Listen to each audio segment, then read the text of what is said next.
Capítulo 26, Atos dos Apóstolos. Então Agripa disse a Paulo: é permitido que faças a tua defesa. Então Paulo, estendendo a mão, começou a sua defesa. Julgo-me feliz, ó rei Agripa, por poder hoje defender-me perante ti de todas as coisas de que sou acusado pelos judeus, especialmente porque és versado em todos os costumes e questões que há entre os judeus. Por isso, suplico-te que me ouças com paciência, pois desde a juventude a minha vida é conhecida entre o meu povo e por todos os judeus em Jerusalém. Eles me conhecem desde o princípio e, se quiserem, podem dar testemunho de que vivi como fariseu, segundo o mais severo grupo da nossa religião. Agora estou aqui para ser julgado por causa da esperança da promessa feita por Deus a nossos pais. As nossas 12 tribos esperam alcançar essa promessa, servindo a Deus com fervor, noite e dia. É por causa dessa esperança, ó Rei, que sou acusado pelos judeus. Porque se considera inacreditável entre vós que Deus ressuscite os mortos. Eu pensava que devia praticar muitas coisas contra o nome de Jesus, o Nazareno, o que, de fato, fiz em Jerusalém, pois, tendo recebido a autoridade dos principais sacerdotes, não somente encerrei muitos santos em prisões, como também dei o meu voto contra eles quando estavam para matá-los e, castigando-os muitas vezes em todas as sinagogas, obrigava-os a blasfemar, e, cada vez mais enfurecido contra eles, perseguia-os até nas cidades estrangeiras. Numa dessas vezes, fui para Damasco, munido de autoridade dos principais sacerdotes e comissionado por eles. Ao meio-dia, ó rei, vi no caminho uma luz do céu, que brilhava mais do que o sol, resplandecendo em torno de mim e dos que iam comigo. E caindo todos nós por terra, ouvi uma voz que me dizia na língua dos hebreus: Saulo, Saulo, por que me persegues? É inútil resistires ao aguilhão. Eu disse: quem és, Senhor? O Senhor respondeu: eu sou Jesus, a quem persegues. Mas levanta-te e põe-te em pé.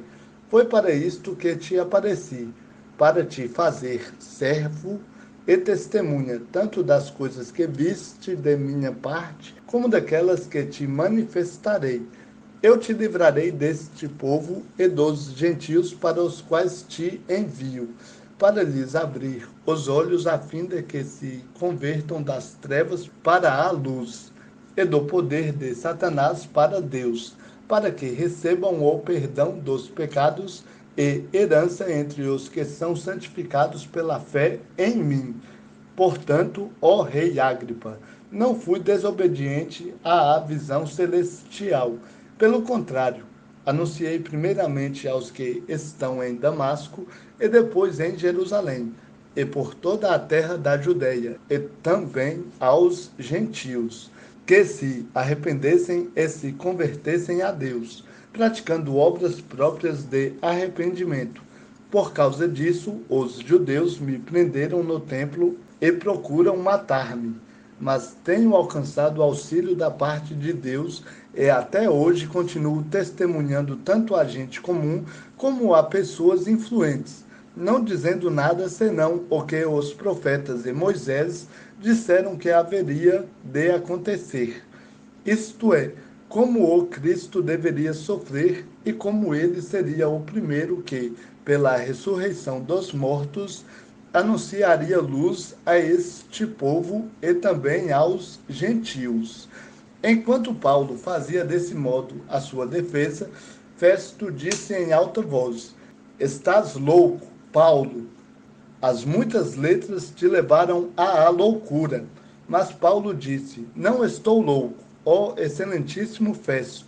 Pelo contrário, estou dizendo palavras verdadeiras e de perfeito juízo, porque o rei, diante de quem falo com liberdade, sabe dessas coisas. Não creio que algo disso lhe seja desconhecido, porque essas coisas não aconteceram em algum canto, às escondidas. Crês nos profetas, ó rei Agripa? Sei que crês. Agripa disse a Paulo: por pouco me convences a me tornar cristão. Paulo respondeu: quisera Deus que, por pouco ou por muito, não somente tu, mas também todos os que hoje me ouvem, se tornassem iguais a mim, com exceção destas algemas. E o rei levantou-se, bem como o governador e Berenice, e os que com eles estavam sentados, e, retirando-se, diziam uns aos outros: este homem não fez nada digno de morte ou prisão. Então Agripa disse a Festo: este homem podia ser solto, se não tivesse apelado para César. Capítulo 27. Atos dos Apóstolos. Subtítulo: Paulo é enviado para a Itália. O naufrágio. Determinou-se que navegássemos para a Itália. Então entregaram Paulo e alguns outros prisioneiros a um centurião chamado Júlio, do regimento imperial. Então partimos, embarcando em um navio de Adramítio, que estava prestes a navegar para alguns portos pela costa da Ásia. Aristarco, macedônio de Tessalônica, nos acompanhava. No dia seguinte, chegamos a Sidom, e Júlio, tratando Paulo com bondade, permitiu-lhe ir ver os amigos e receber deles o suprimento de suas necessidades. Partindo dali, fomos navegando perto da costa norte de Chipre, porque os ventos eram contrários. Tendo atravessado o mar ao longo da Cilícia e Panfilha, chegamos a Mirra, na Lícia. Ali, o centurião encontrou um navio de Alexandria, que navegava para a Itália, e nos fez embarcar nele, navegando lentamente por muitos dias e chegando com dificuldade a Cnido, não nos permitindo o vento ir mais adiante, navegando próximo à costa de Creta, à altura de Salmona, e margeando-a com dificuldade, chegamos a um lugar chamado Bons Portos, perto do qual ficava a cidade de Lazéia. Decorrido muito tempo e tendo a navegação se tornado perigosa, porque já havia passado o jejum, Paulo os advertiu, dizendo-lhes: senhores, vejo que a viagem trará avaria e muita perda, não só para a carga e para o navio, mas também para a vida de todos nós. Mas o centurião dava mais crédito ao piloto e ao dono do navio do que ao que Paulo dizia. E como o porto não era próprio para passar o inverno, a maioria deles foi da opinião que de lá seguissem viagem para ver se de algum modo podiam chegar ao porto de Fenice, em Creta, voltando para o sudoeste e nordeste para ali passarem o inverno. Soprando o vento sul de forma amena e supondo eles terem alcançado o que desejavam, levantaram âncora e foram costeando Creta bem de perto. Mas não muito depois, desencadeou-se a partir da ilha um vendaval chamado Nordeste.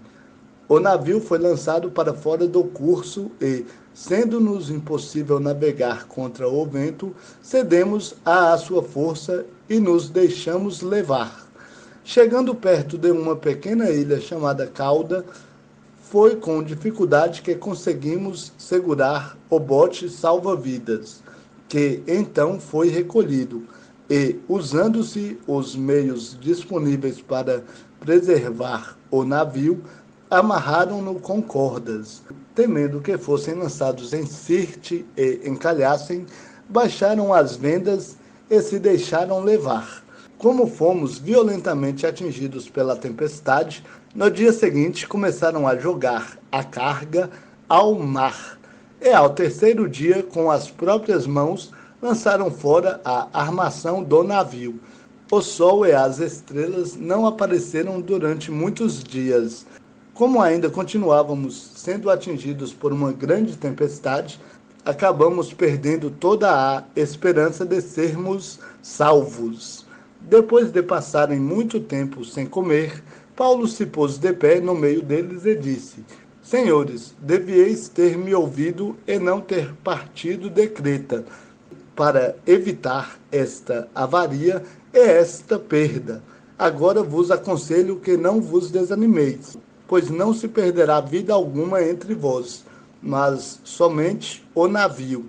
Porque esta noite me apareceu um anjo de Deus, a quem pertenço e sirvo, dizendo: Paulo, não temas, é necessário que compareças perante César. E Deus te deu a vida de todos os que navegam contigo. Portanto, senhores, tende coragem, pois creio em Deus que acontecerá assim como me foi falado. Contudo, é necessário que sejamos lançados em alguma ilha. Quando chegou a 14ª noite, sendo nós ainda impelidos pela tempestade no mar Adriático, por volta de meia-noite, os marinheiros suspeitaram de que a terra estava próxima.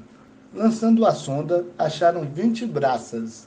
Passando um pouco mais adiante e tornando a lançar a sonda, acharam 15 braças. Temendo que fôssemos bater em rochedos, lançaram da popa 4 âncoras e faziam orações para que amanhecesse. Procurando os marinheiros fugir do navio e tendo arriado o bote salva-vidas ao mar sob pretexto de lançar âncora pela proa, Paulo disse ao centurião e aos soldados: Se estes homens não ficarem no navio, não podereis salvar-vos. Então os soldados cortaram os cabos do bote e o deixaram cair. Enquanto amanhecia, Paulo pedia com insistência a todos que comessem alguma coisa, dizendo: Hoje já é o 14º dia que esperais e permaneceis em jejum, sem comer coisa alguma. Recomendo-vos, portanto, que comais alguma coisa, porque o vosso livramento depende disso, pois nenhum cabelo cairá da vossa cabeça. Dito isso, tomou o pão, deu graças a Deus na presença de todos e, partindo-o, começou a comer. Então todos se animaram e também comeram. Éramos ao todo 266 pessoas no navio. Depois de se satisfazerem com a comida, começaram a aliviar o navio jogando o trigo no mar. Quando amanheceu, não reconheceram a terra, mas viram uma enseada com uma praia e resolveram, se fosse possível, encalhar ali o navio. Soltando as âncoras, deixaram-nas no mar, desatando ao mesmo tempo as amarras do leme, e, içando ao vento a vela da proa, dirigiram-se para a praia. Dando, porém, no lugar onde duas correntes se encontravam, encalharam o navio, e a proa, encravando-se, ficou imóvel, mas a popa se despedaçava com a força das ondas. Então os soldados decidiram matar os prisioneiros para que nenhum deles fugisse, escapando a nado. Mas o centurião, querendo salvar Paulo, impediu-lhes este intento e mandou que os que pudessem nadar fossem os primeiros a lançar-se ao mar e alcançar a terra, e que os demais se salvassem, uns segurando-se em tábuas e outros em quaisquer destroços do navio. Assim, todos chegaram salvos à terra. Capítulo 28, Atos dos Apóstolos. Subtítulo: Paulo em Malta. Já salvos, soubemos então que a ilha se chamava Malta. Os que habitavam a ilha usaram conosco de muita bondade, pois acenderam uma fogueira e nos abrigaram a todos por causa da chuva que caía e do frio. Enquanto Paulo ajuntava um feixe de gravetos e os colocava sobre o fogo, uma serpente, fugindo do calor, prendeu-se à sua mão. Quando os que habitavam a ilha viram a serpente pendurada na mão dele, disseram uns aos outros: certamente este homem é um assassino, pois, embora salvo do mar, a justiça não o deixa viver. Mas ele, sacudindo a serpente no fogo, não sofreu mal nenhum. Eles, porém, esperavam que Paulo viesse a inchar ou a cair morto de repente. E, tendo esperado muito tempo e vendo que nada de anormal lhe acontecia, mudaram de opinião e começaram a dizer que ele era um deus.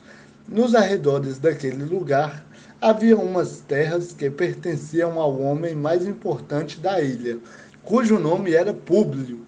Ele nos recebeu e nos hospedou bondosamente por 3 dias. O pai de Públio estava de cama, sofrendo de febre e disenteria. Paulo foi visitá-lo e, tendo orado, impôs-lhe as mãos e o curou. Feito isso, os demais doentes da ilha também vieram e foram curados. E eles nos distinguiram com muitas honras. E ao embarcarmos, puseram a bordo as coisas que nos eram necessárias. Subtítulo: Paulo chega a Roma e fica prisioneiro em sua casa durante 2 anos. Passados 3 meses, partimos em um navio de Alexandria, que havia passado o inverno na ilha, o qual tinha por insígnia os deuses Castor e Pólux. E chegando a Siracusa, ficamos ali 3 dias.